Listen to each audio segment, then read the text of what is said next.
kaminska peč Corso, ki je popolnoma okrogla. Ima zadnji večje skladišče za pelete, v njega gre cirka 30 kg peletov.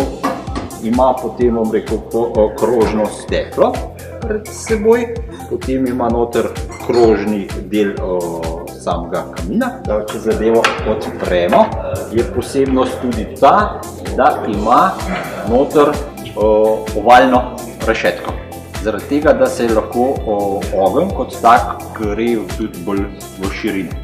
Ima tudi vse ostale značilnosti rike, to se pravi neslišni dozirni polž, zajem zunanjega zraka, kamin je popolnoma zrakotesen, sekundarno kroženje zraka mimo stekla, čistilne odprtine in sistem, bom rekel, za čiščenje zgoraj.